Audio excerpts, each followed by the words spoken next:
I want to start by honoring the victims of yesterday's horrific attack in Jersey City. And we feel their loss deeply here in this city.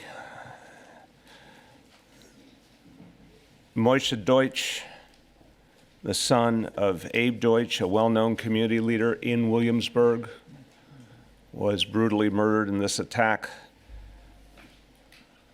Leah Ferenc, also originally from Brooklyn and from Jersey City. Detective Joseph Seals of the Jersey City Police Department brutally assassinated. A horrible, horrible attack. I want to ask for a moment of silence for all that were lost yesterday.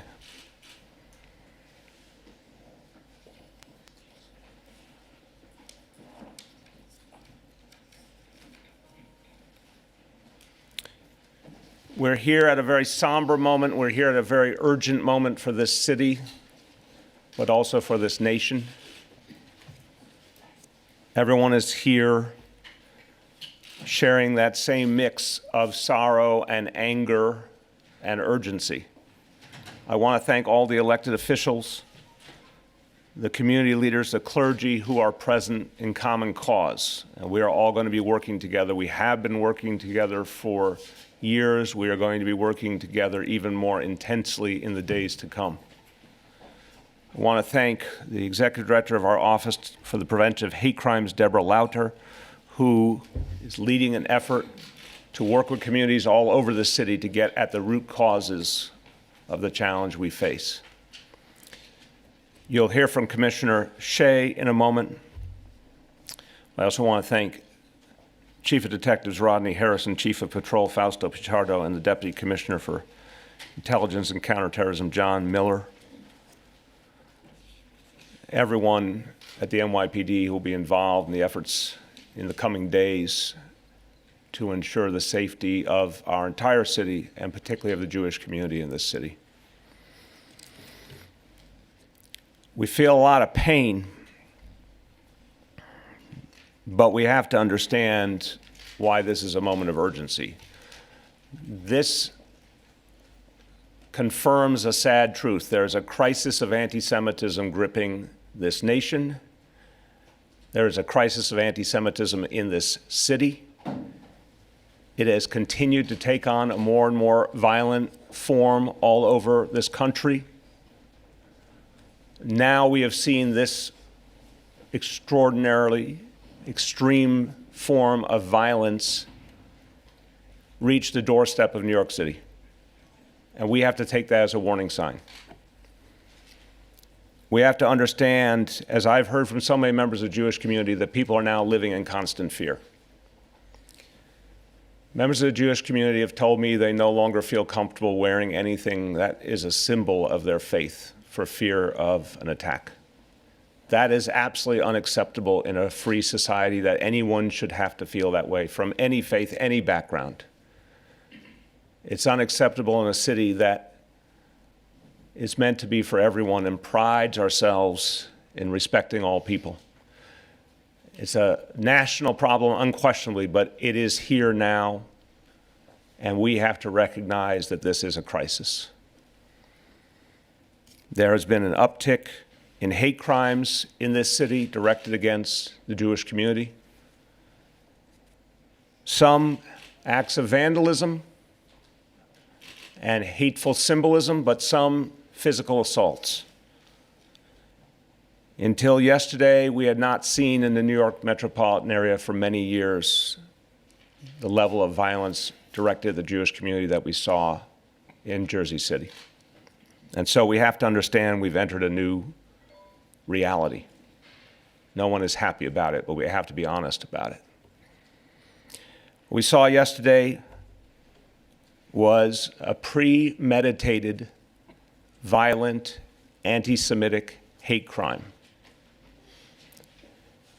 In other words, you can say it was an act of terror because it was premeditated, because it was violent, because it was directed at the Jewish community.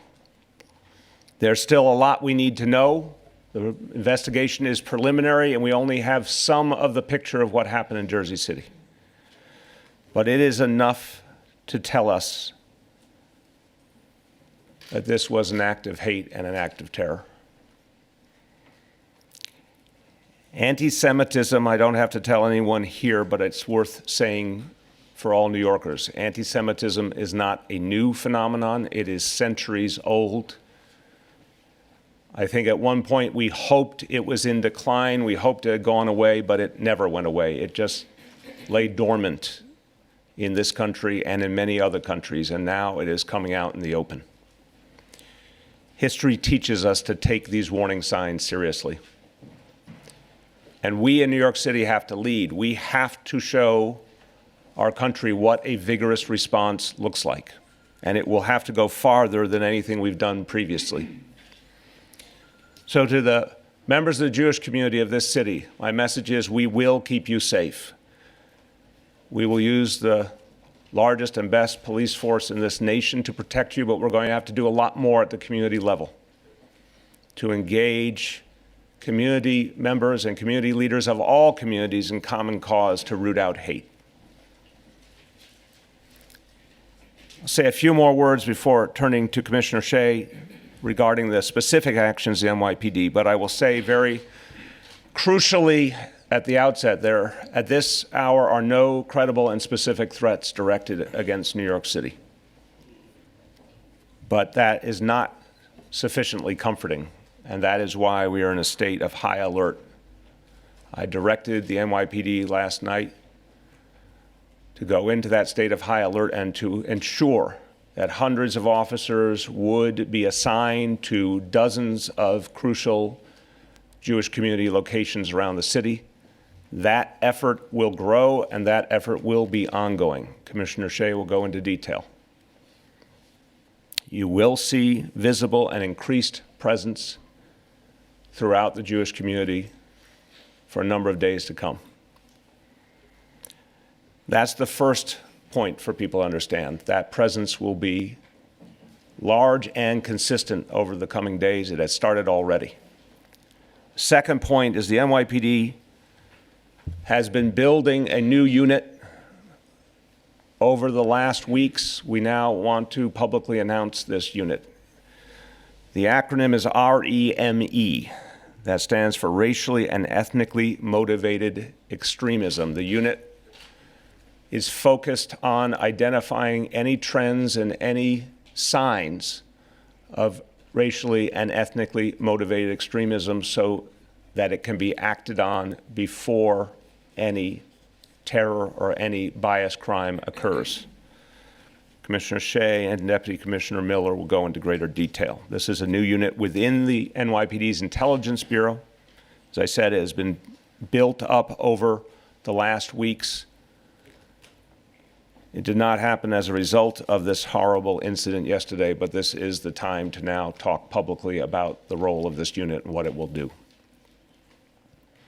And will directly take on the hate groups that are trying to spread in this country and that pose a threat to so many communities.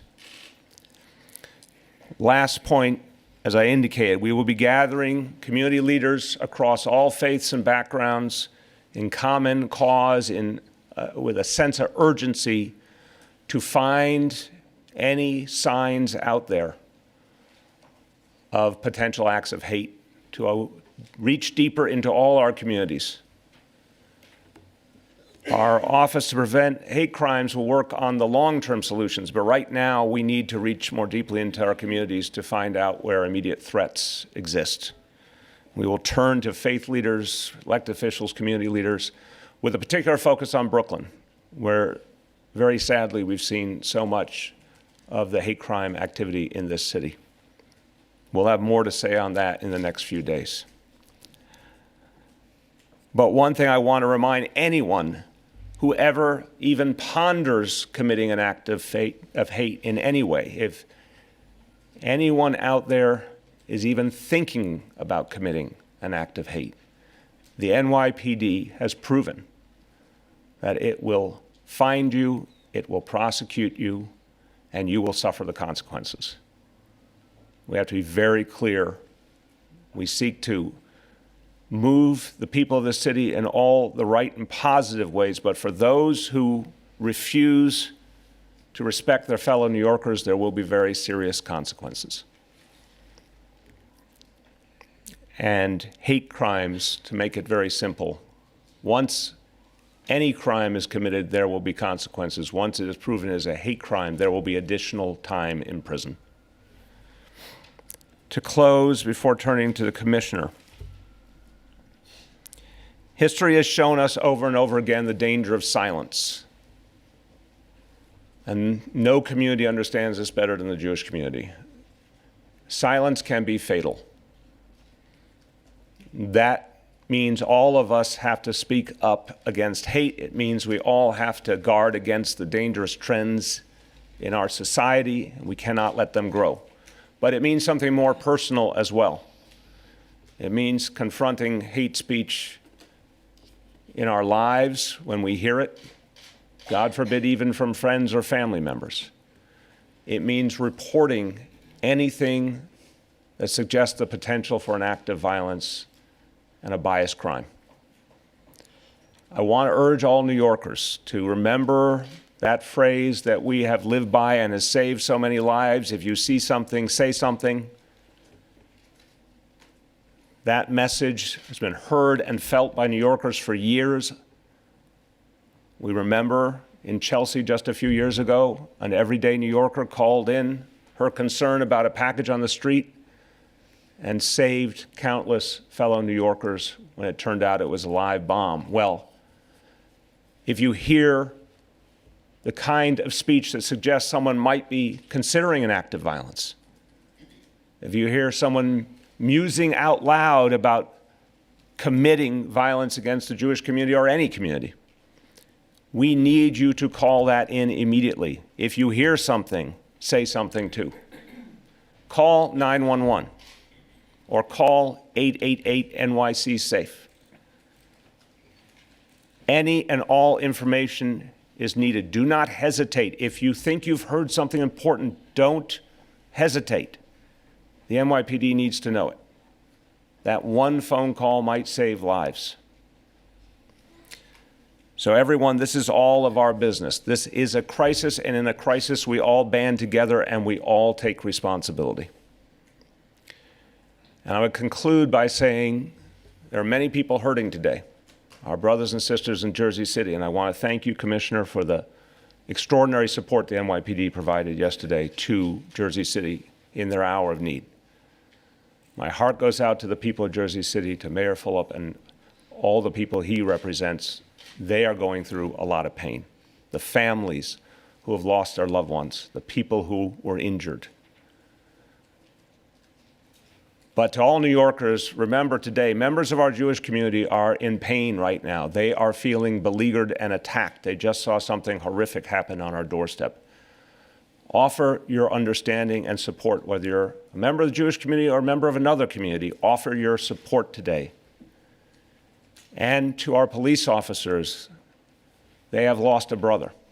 And one thing that I know from working closely with law enforcement, it doesn't matter which part of law enforcement or which state our officers come from. Whenever an officer is killed, all other members of law enforcement feel that pain. So offer your condolences and support to the members of the NYPD today.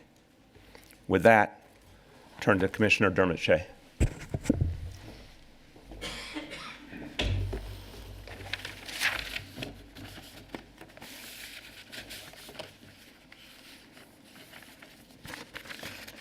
Good morning. Let me start by saying that every member of the New York City Police Department today, as the mayor said, mourns our colleagues in Jersey City in the wake of this absolute tragedy, and we stand together as one.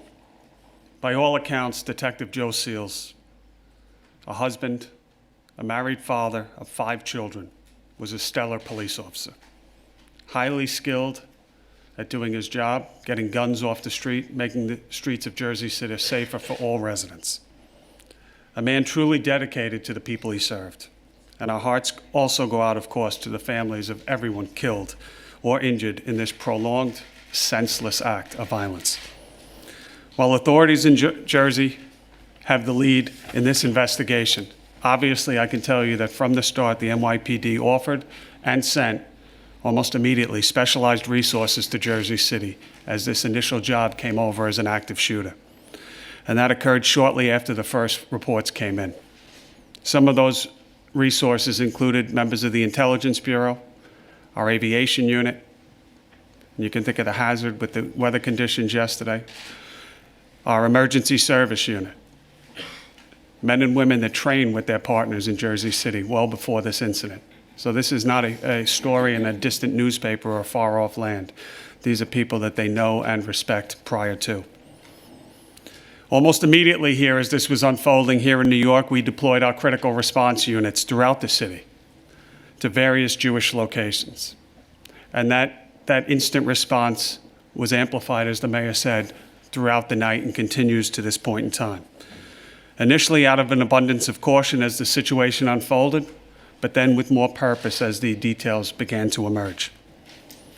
Those counterterrorism bureau deployments were maintained overnight. They have been expanded today, and they will be in place until we feel it is safe to remove them. But I will tell you that we stand committed to keep members of the Jewish community and all New Yorkers safe from any act of hate. In fact, this morning I visited one of our police officers stationed outside one of the largest synagogues in the world, Temple Emmanuel, right off Fifth Avenue in Manhattan. Members of our Community Affairs Bureau are engaged as well. We'll be in touch with leaders of the Jewish community throughout the day today, as they do every day. I'll reiterate now what we've been saying since yesterday. There is no known nexus at this time between the attack in Jersey City and New York, and that as the investigation moves forward, we will continue to be in direct contact with authorities in Jersey City and our federal law enforcement partners, including the FBI. I will urge everyone, however, to keep going about your business as usual without fear. That is how we defeat terror. But to always remain vigilant and aware of your surroundings at all times. If there is anything, no matter how slight, that you see or hear that makes you uncomfortable in any way, anything that doesn't look or seem right, tell a police officer. Call 911. Call 188 New York City Safe. Thank you, everyone, for this, and I say that we denounce this act of senseless violence. Thank you, Commissioner. This horrible tragedy has particular meaning for members of the Satmar community in Brooklyn who have lost members of their own community, including, as I said, the son of one of the prominent leaders of the community. We are joined by someone I have known for decades and respect highly. I want him to speak on behalf of the community, Rabbi David Niederman.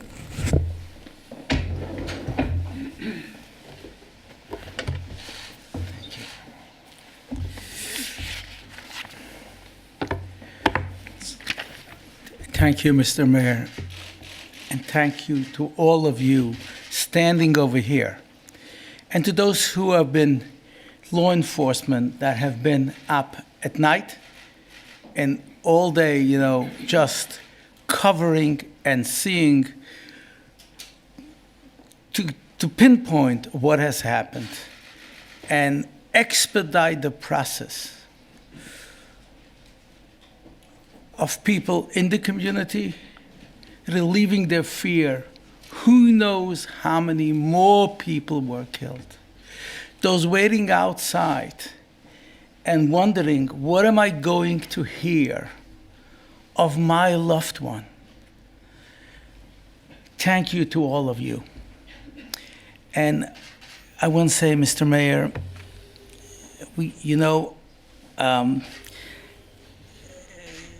you have a special place in our heart.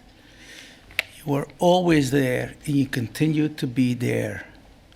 And let me say this, what we greatly appreciate, you don't fail to call it what it is. When people were thinking this is something general, you were there and said, anti-Semitic. And we commend you for your courage. Because once you say that, different resources come into place. And therefore, all of us, the Jewish community and our public, can feel safe. And I know how much effort you put into making New York the safest place. And let me say that I'm grateful to NYPD and the different units, as you said before. You went out over there, and that helped the process. And who knows, God forbid, how many lives of children would have been killed if not that massive presence over there. So we thank you, and I want to tell you, Deborah has been a jewel in your administration, and she has been once and coming again. And we are trying to do, Mr. Mayor, what you said, of bringing the communities together. We are one community. And therefore, let us not be divided by hatred that has no place. One who commits a crime against, one who commits a crime for anti-Semitism, it's also for racism and for everything. That is hate. Hate does not differentiate. So by us working together as New Yorkers in local communities to try and stop that terrible rhetoric that has resulted in such horrific incident, let us call that something for the past. If I may say for a minute, and I'm sorry, I might be speaking out of turn, but I'm overwhelmed. We all heard how decorated the police officer whose life was lost, may he rest in peace. Let me tell you, whom we have lost locally in Williamsburg, and in the Jewish community. They're all former Williamsburg residents. Mendel Ferenc, may she rest in peace, was a pioneer. She and her husband were from the first people who moved to Jersey City, who could not afford a home for their growing family, and figured, let's go to places where it's cheaper, and I'll make an example. I'll go there. I'll open a grocery store so that families can go and shop locally, and therefore growing the community, alleviating the pain of so many thousands of families who live under unbearable condition. What are we going to, and this is whom we lost. And the question we ask ourselves, what are we telling the 3 children that were lost? How do we explain that? This is something that made me, I was up all night and said, how are we going to deal with it? How long are these children going to live with their scars that will stay with them for the rest of their lives? But they should be able to go on with their lives. She was a lady full of love for others, and unfortunately, her life was cut so short. Let me go to Moshe Deitch, whom I know personally. Mr. Mayor, you said you know Abe Deutsch, one of the pillars of the Williamsburg community, not only Satmar, not only the UJO, the most active member in the UJO, but I want to tell you that as doorsteps at home, and we praise and studies every day, you have people, individuals coming there for help, for anybody. And Moshe himself studied and found his time to help not only his peers from his yeshiva, but other kids. And he was one of the major organizers in the major food drive, Pesach food drive, that 2,000 families get every year. This is Moshe, and this is Abe.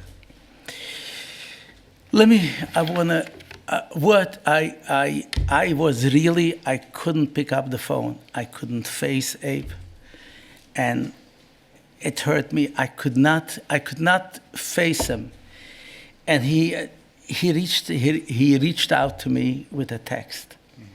And let me read to you what he said. This was 9:05. I just spoke to Councilman Chaim Deutsch, because Chaim called me, asked me, I spoke to him. I said, I can't speak to him. The pain is so big, and I simply cannot be there and face him. So he writes to me, please keep in mind, and let me read to you in Hebrew what he wrote. Uni yodem mashem yutzadover. Yerutzen shlo yishuma oit shoyd v'shever bigvelayne. We know it's from Hashem. We accept that. And it should be His will that we should not hear anymore like this, such a tragedy. This is the fate, this is our fate of a Jew who believes that this was supposed to happen. But that is not the answer for those murderers to commit that. We as a society, I remember a New York Times article, is a Jew safe in New York City? And unfortunately, we see now that we are not safe in the New York metropolitan area. So we thank you for what you are doing. We are grateful to the mayor who reached out, the mayor of Jersey City, and deployed whatever he had to try to stop any further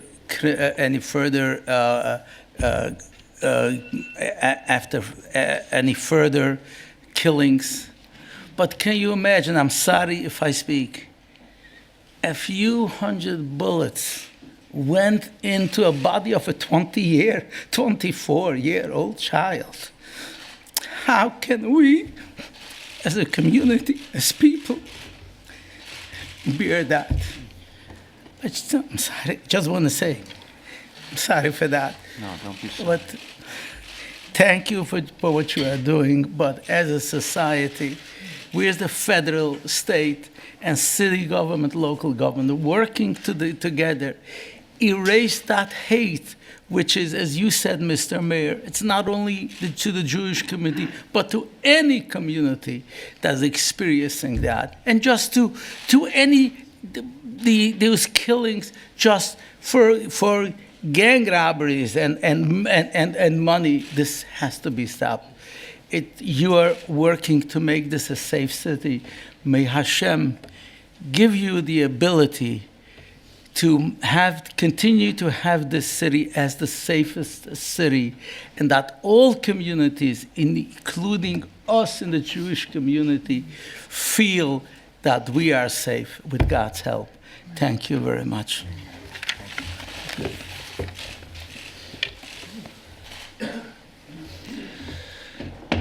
Rabbi, thank you for speaking from the heart, and we're all with you today and with the community. Rabbi said one thing before we turn to questions from the media. I want everyone to understand one of the many powerful things he said, that children were in a yeshiva right next to this site where this horrific killing was happening. So it's horrible what did happen, but imagine the fear it puts in the hearts of people throughout the community that those innocent children could have been in harm's way. And this is why it is a crisis, and it has to be called a crisis, and it has to be treated as a crisis. You can't see that happen just miles away from your home and feel safe. We have to do everything we can do to change that.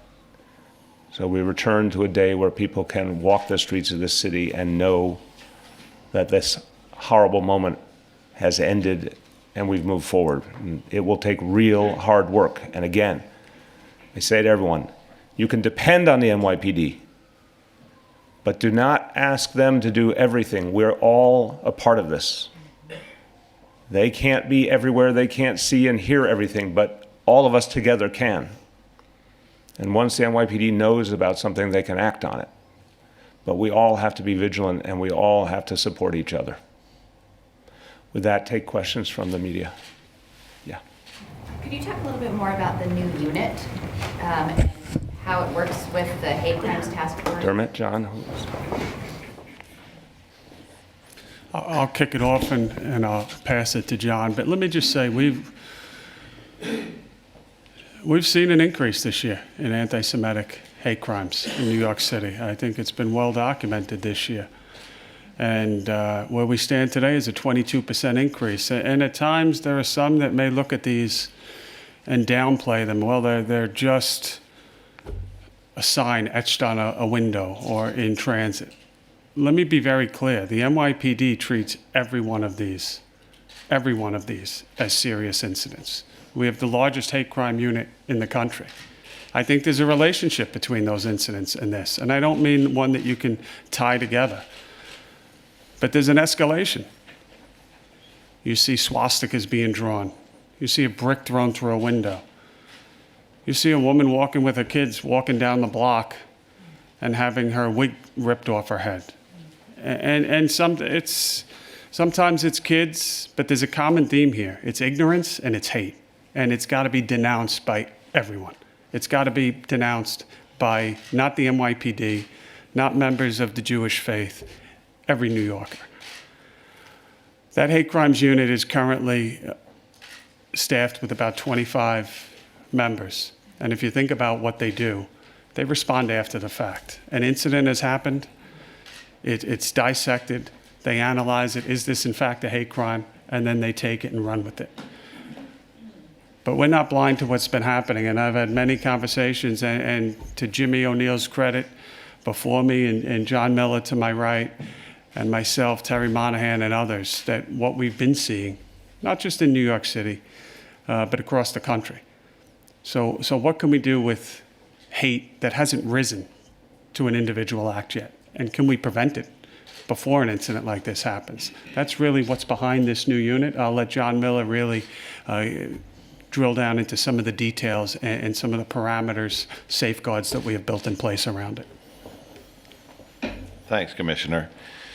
You know, as the mayor said earlier, we hadn't seen anything on the scope or scale of the violence that we saw in a hate crime forum yesterday in Jersey City in New York in many years. And we're joined by Devorah Halberstam, whose son Ari was killed in an incident 25 years ago that had similar dynamics.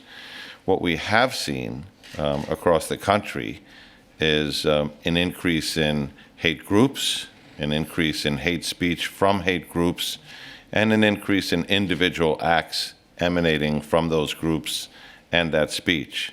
So while those investigations were always carried out within the Intelligence Bureau, they were carried out by a group of 4 to 5 units who would come together at the table and work together on those cases.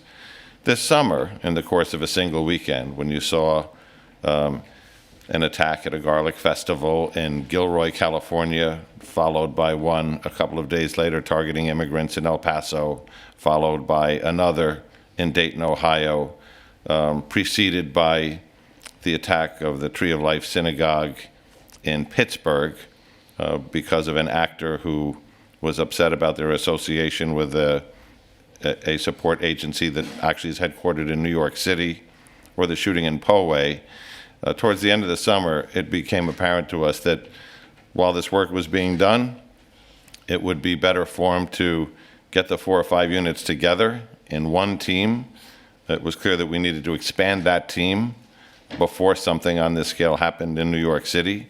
We requested from the police commissioner additional resources, and then invited outside agencies, including the state police, the Bureau of Alcohol, Tobacco, and Firearms, and others to participate. So it is centralizing something we've already done and expanding the manpower.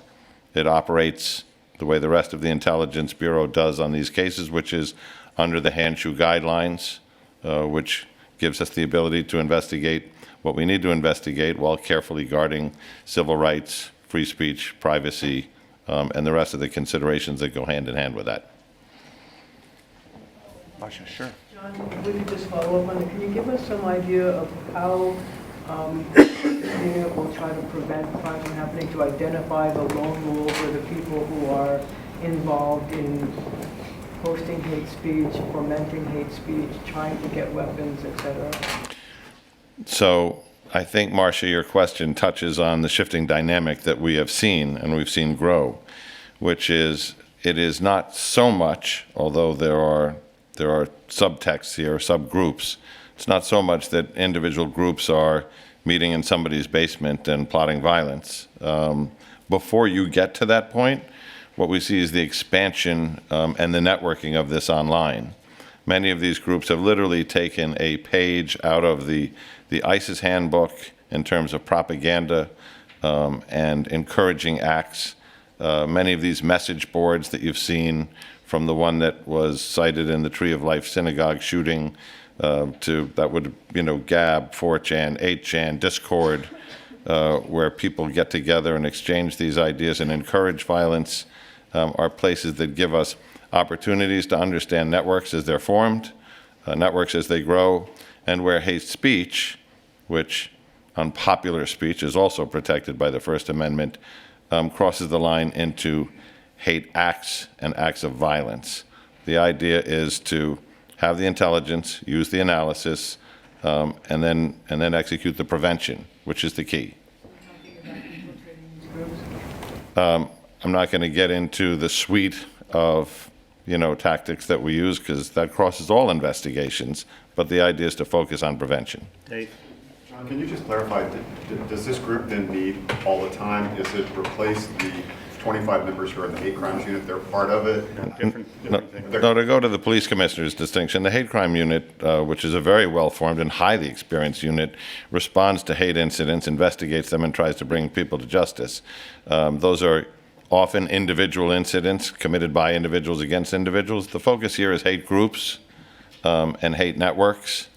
And, we have worked with our partners from, people right here standing with us, from the ADL to the JCRC, people that study these groups all the time. We've compared notes, cross-training for years. This is really just to centralize that effort, and this is something that began really at the end of the summer and into the fall.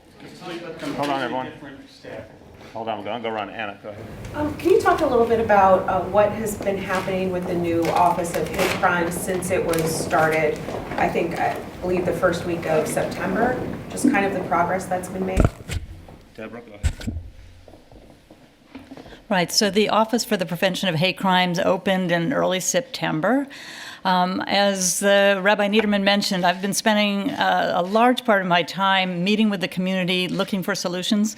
What I've found is that there's not one way to address hate.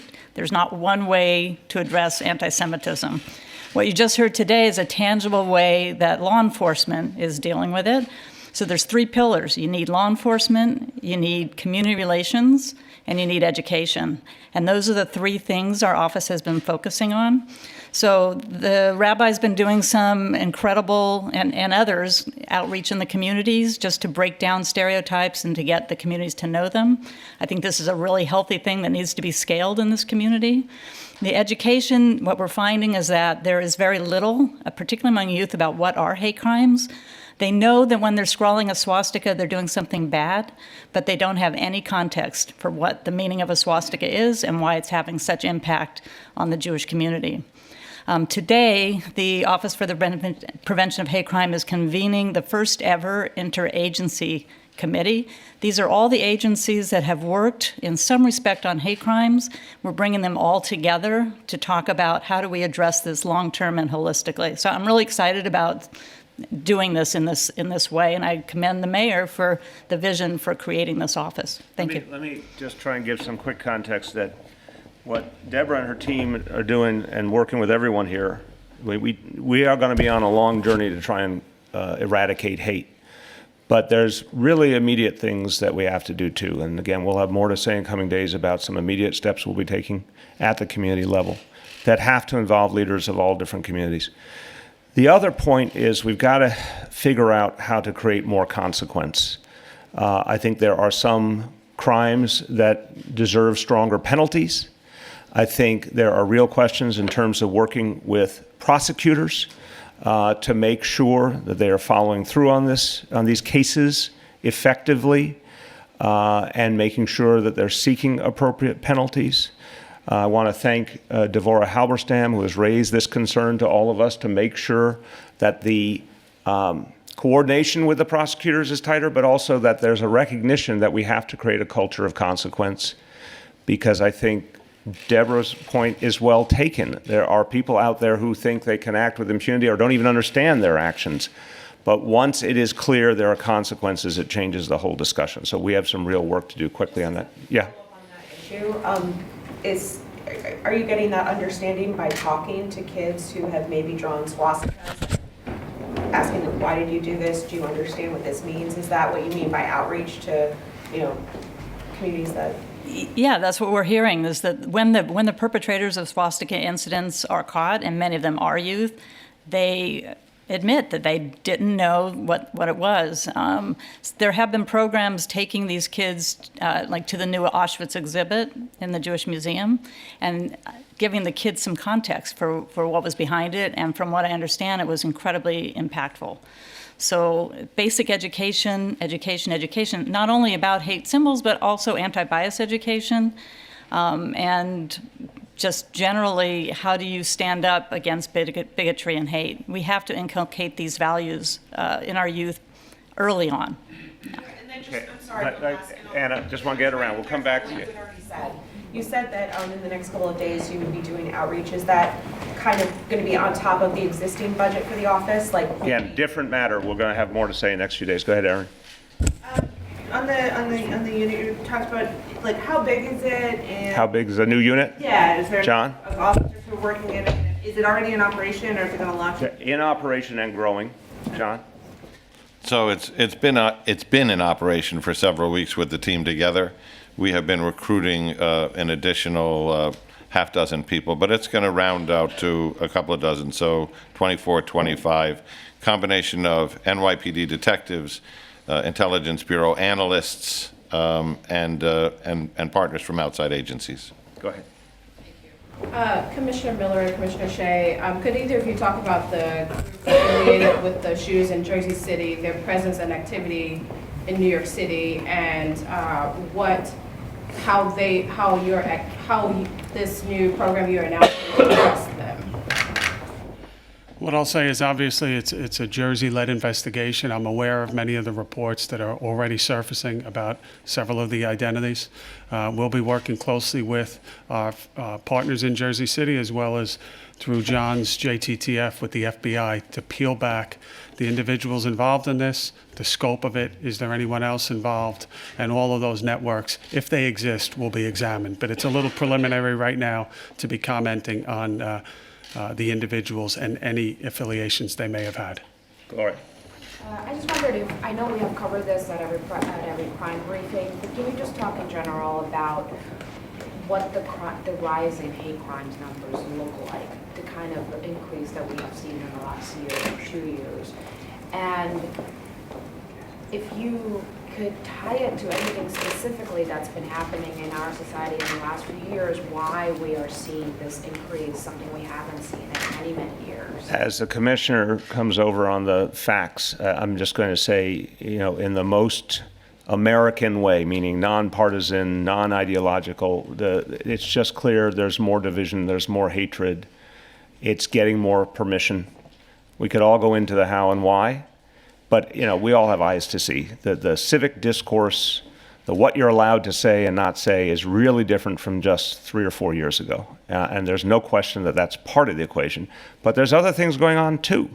And that's why Deborah and this office exists, and credit to the city council that really leaned in heavily to move this, because we've got to figure out what is wrong, particularly with our young people, that they could be experiencing such a misunderstanding of the world, even to the point of lashing out with symbols of hate they don't even understand, right? That something's profoundly wrong there that's going to take real work at the grassroots level to get at. So I think your question's, you know, the basic foundational question. I wish I had a perfect answer, but I do think more permission has been given for hate, and that's very dangerous on the facts of the cases, numbers. Yeah, when you look at what we're saying, Gloria, something that I've spoken about before, we're up 70 hate crimes reported in New York City this year. Of that, we're up 39 specifically anti-Semitic. The anti-Semitic hate crimes are up 22% this year. And that's, you know, a significant increase, an increase of much less, I would say the same. And that's certainly the case. What we're seeing, I highlighted a few examples before. Most of them are not physical assaults. And I don't mean that to downplay what they are, though, in any way, shape, or form. We've seen examples of women walking on the street and people coming up and smacking hats off heads, or wigs taken off. I think about at a most basic level, the lack of respect that displays. We've seen cars pull up and people jump out trying to scare people, specifically young Jewish children that are walking on the street or walking home from a synagogue. Would the courts treat that as the most serious offense? No. Do we? We absolutely do. I think it's systematic of what we're seeing in society, just a basic lack of respect. Are there undercurrents of what are happening in other parts of the country? Clearly.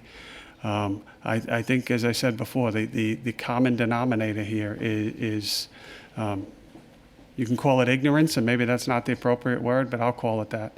It's hate. It's a lack of respect for fellow human beings. But clearly, in conversations with the mayor, I mean, this is something that we've seen in New York City in the distant past. We've seen it more recently. Think about the normalcy of this event today. This is becoming the new norm in the United States for a group of leaders to stand up and talk about mass killings.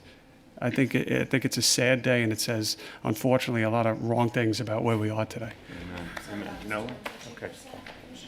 We'll get you the exact facts. Go ahead, Noel. A couple of follow-up questions on some of the stuff that you said. First, is there any estimate as to the number of kids you've taken to the Auschwitz exhibit and sort of introduced to the horrors of the Holocaust, and how kids managed to become teenagers and never really realize what the Holocaust entailed and what the swastika meant? Deborah, you want to talk about the...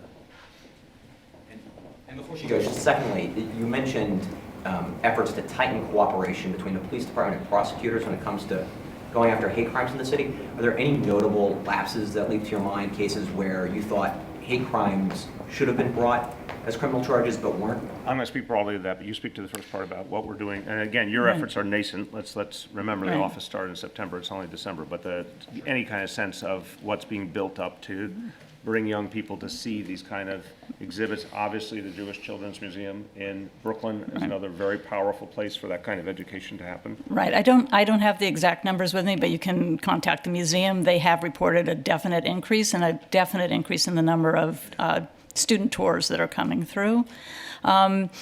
From what I can glean, there are a number of already really good resources on Holocaust education and anti-Semitism. It's a matter of how much are they actually being used. Teachers have challenges with time and whatnot, and I believe it's time to look at the values in our schools and do a little bit more concentration on teaching kids, not just to respect the other, respect themselves, which I think will have larger consequences. They also have to understand that when they do these kinds of incidents like a swastika, there is a pyramid of hate. And, the Holocaust didn't happen in a vacuum. It started with words, and it started with discrimination and bigotry. And that's why we're gathered today, because every single act that happens needs to be condemned, and we need to set a tone that is not acceptable. So how do you create a healthy community? And these are ways to do it. Story though, kids, Right. Indulging in a toxic symbol like the swastika and being taken to the museums. I'm Right. sort of curious, have you been on any of these trips yourself? Can you sort of explain to me what you witness as you see these kids? These are profoundly impacting the kids, not just the tours of the museums, but having survivors come and speak to kids. You see kids really understand the consequence of hate. As our survivor community is diminishing, these kinds of programs are more important than ever. I know some assemblymen have been coordinating that's part of what our office is doing, is looking where these programs have been most effective and trying to scale them up immediately. Okay, wait, come on, we have to keep moving along. Let me speak to your previous points. First of all, I think we're starting to understand more and more. I feel for our young people too, and I don't mean that in the sense of ever tolerating any hatred. I don't tolerate any hatred. I feel for our young people because they're coming up in a more divided society. They're coming up in a more confusing society. They're exposed to, I say this as a parent, way too much information, way too early, including hate speech. We have to understand, and it gets to Dermot's point, some of this is inevitably, unquestionably about the last few years, but some of this is much more foundational in terms of what's happening in our society. It's really dangerous. We didn't know how to prepare ourselves for an age in which a 10-year-old could get access to all the information in the world, including horrible negative voices that 10-year-old doesn't know how to sort out from a positive voice. So we are in a, brave new world here that's not all good by any stretch, and we've got to make sense of it. I think parents, it's, again, a mix of what government can do and what the individual has to do. Parents have to do their best to talk it through with kids, to provide a positive example, to address the problems. I know this as a parent. When all that new information is coming into a child, you have to have a much more intense, engaged conversation to help them make sense of it. So that's part of it. I think all of us at the community level, houses of worship, community leaders, are all going to have to work on dispelling hatred and working together and showing unity. Our schools, I agree with Deborah, we're going to have to ramp up. The good news in that is that social emotional learning actually fits very positively and early in a child's educational time with having the ability to talk through these things, understand, respect people more, diffuse conflict. We're going to be doing a lot more of that. But this is multi-layered. On the question of the prosecutions, I don't have a perfect vignette for you, but I can say that we know there's been a culture throughout prosecutors' office. They have such volume to deal with. They do plea bargains. They have to make practical, pragmatic decisions. We understand that, but I also think we can safely say, because hate crimes, unlike some other crimes, have gotten societally much, much worse, and against a backdrop where hate speech is being given permission, one of the antidotes is more consequences. So we want to work with the prosecutors' offices to make sure, whereas in the past there might have been understandably a plea bargain, now maybe there needs to be a harsher outcome. Or in other cases, maybe there can be a more positive outcome where it's about education and community service. But we got to rethink the whole equation at this point. Who has not gone? If you haven't gone, want to give you a chance? Yes. Can you elaborate on what you mean by a harsher outcome? Do you mean people should go to prison who ordinarily would not go to prison? I think that is case by case. So please, everyone up here, especially those in law enforcement, would be the first to say each case is individual. But I do think that we need to have a culture of consequence. So that means for some people, yes. Some people should go to prison who are not. Some people should go to prison for longer than they're going now. We've got to break the back of this problem. Can you just elaborate on what specifically you're doing in Brooklyn? You'd mentioned that at the top. Yes, we'll say more in the coming days, but I think it is no one's shocked by the fact that the biggest challenge we have faced in terms of the growth of hate crimes is in Brooklyn and in relatively few neighborhoods in Brooklyn. We have to double down focusing on those neighborhoods, but that's everyone. And the folks who are here from Crown Heights will tell you they've experienced some problems lately, but they're also the place that can give the best example in this city of people banding together across different communities to address previous horrific, hateful acts and really finding a way forward as a community. So we have to deepen that. We need to bring together leaders in Brooklyn and then citywide as well for a very immediate response. We are shaping that now, and we'll have more to say in the next few days. Is Brooklyn getting more of the cops that you discussed earlier? Where the need is in terms of Jewish community, obviously it's one of the biggest Jewish communities. Let me do these two and we'll complete. Mr. Mayor, I wonder if you talk to your constituents who may feel that Jews are different, that Jews are to be feared. What would you say to them to convince them that's not the case? And Rabbi Biederman, I wonder if you could also answer that question. Rabbi Niederman will go in a second. I'll say this. Marcia, it's such a big question and a very fair question, but an important. Anyone who tells you that Jews are different than you is sowing the seeds of hate and destruction for all of us. It's as simple as that. Deborah said it a moment ago. Don't treat the Holocaust like something that could never happen again. Don't treat any horrible acts of hate against any community like they couldn't happen here. History is trying to not just talk to us, it's screaming at us right now that the exact same patterns are being played out. In Germany, it started with hate speech, and it got more and more tolerated, and more people felt they could say it out loud, and then more and more people started to support them, and it was all verbal in the beginning, and symbols. And then it turned to physical acts of exclusion and denying civil rights, and then it turned into violence. And so many communities have suffered over the years. I mean, New Yorkers can understand the suffering of each of our own communities.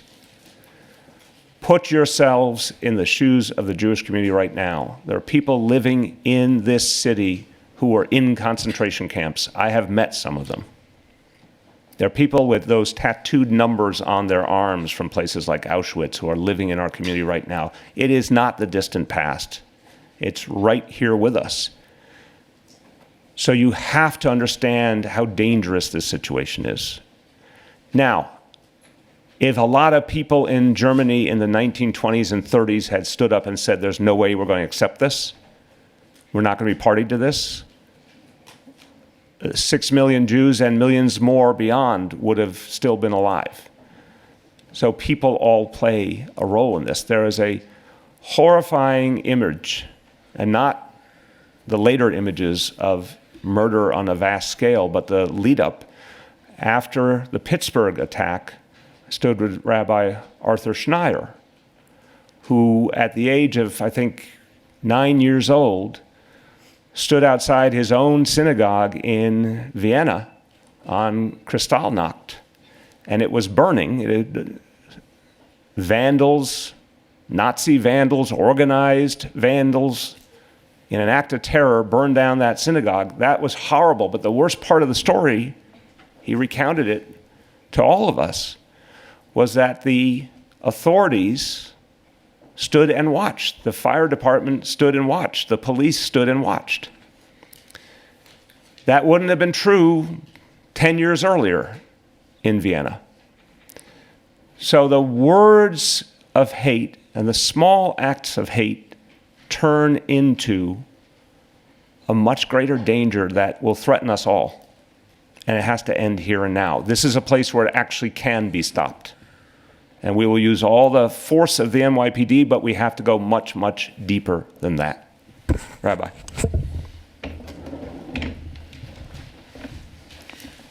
Let me just allow me to mention another wonderful gentleman who lost his life at the incident, and that was a worker who worked at the store, not a member of the Jewish community, but I think his name was Douglas. When we issued the press release, we didn't have the full details. May he rest in peace. He served everyone who came into that place fairly and our heart goes out that he is also part of what we now call a list of dead people because of horrific criminal activity. So to your question was, why shouldn't they be feared? What would you tell people about why Jews are not different than you and why they should not be feared, which is what seems to be stoking the hate? I think the record, we have been here for since our country was created, we were here, and of course over the past 60, 70 years after the mayor so eloquently presented the Holocaust in its real light. Because the real light is not only the 6 million and plus others who were killed, but what has led to that. And that is important, an important lesson. But I would say in the 60, 70 years, we have been here, we have established organizations, charitable institutions, and do you find a bad apple? Yes, but we have been living in harmony with our neighbors. Let me talk to you a second about Williamsburg. Williamsburg was the first of the first places where we accepted public housing when nobody wanted. And we accepted that, and we have been for 50 years living in harmony together. Come to Williamsburg. Don't believe what you hear. Come and see, side by side, a Jewish community member, a Latino, an African American. The UJO itself has buildings that we have built where we live together, mixed, integrated. So therefore, you should not be feared. Ask the people in Schaefer at Schaefer Landing, where we were the sponsors. You have 141 units. 42 are Jewish. The rest is everybody in the world. What we see in our mix, and we live together. To look at what happened. This person, one of the members of the community, is hospitalized, and hopefully he'll go home soon. He ran out, and who saved him? A community and a minority neighbor pulled him into his house. This should be glorified, and to show us that we should stay together. And that's the answer. We are charitable. We are working with our neighbors, and as Deborah will tell you, I've been going out, I've met with the principals. Thank you, Mr. Mayor. The district superintendent called together her whole cabinet, and we are going to go into the schools. Deborah was there, and Mr. Mayor, I can just tell you, God should give you the strength to continue to lead the city in a very safe and peaceful city. Thank you. Thank you. I'm sorry that it's too deep. It's too personal. Too deep, yes. Gloria, last question. Mr. Mayor, there was then the rabbi also alluded to this, there seemed to be some hesitation perhaps in trying to get all the information outright at first from Mayor Fulop in not calling this an act of hate or an act of terror early on yesterday and until this morning. I wondered, and for the commissioner as well, if you might have any insight as to why that was. As I turn to the commissioner, just to say, and I have great respect for Mayor Fulop, and I think he's handled a very difficult situation very well, as have all the police and other officials in Jersey City. When these situations are emerging and they're often chaotic and information is contradictory, you really have to be careful that when you say something, you're absolutely sure. And for much of the afternoon yesterday, we got multiple ever-changing stories. So I think the mayor was right to make sure that when he did speak, he felt it was 100% accurate. Commissioner, if I could add, I know that the Jersey City Police Department is leading an investigation, but with what's been reported so far about what groups might have been behind this, Is there any fear, or are you guys looking into the possibility that those same groups are here in the city and that they might be some sort of copycat or an attempt at recreating one? So on the second point first, there's absolutely concern. This is what we do with our JTTF, with our Intelligence Bureau, with Fausto's Patrol. You know, the information comes in depending on what the information is, and we deploy accordingly. Again, we don't give specifics, but we have hundreds of officers today deployed throughout New York City to strategic locations to make sure that all New Yorkers are safe. And that's very important. And the facts of this investigation, as anyone, will lead us wherever the truth is, as we peel back and learn more about this incident in particular. To how it unfolded yesterday, I would just say in general terms, as any incident of this nature, the chaotic nature, this one in particular with the lengthy gun battle, essentially, that took place over a protracted period of time, as the information through the afternoon, I think it was actually relatively quick that they were able to discern what they believed it was. Once the immediacy of the danger was subsided, the crime scene was dealt with, now you start to be able to interview people.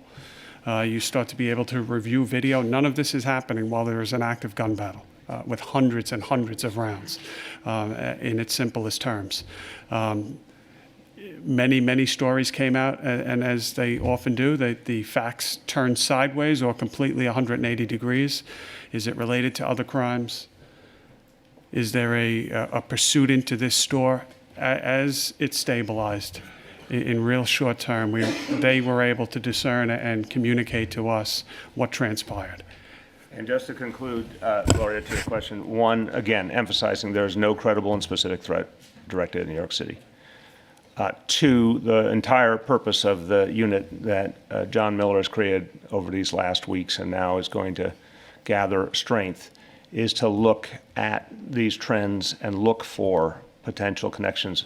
All the crimes, I'm so sorry, to Dermot's point, what the new normal is, I'm sorry that John Miller had to recite a list of horrifying incidents from around the United States of America, and it was only the last year or two, those incidents he recited. But this is why we'll now have a unit that looks at all of these groups, these trends, these connections, looking for anything else that can be prevented, because so many of the challenges are right here in our own nation that we have to address. Thank you, everyone.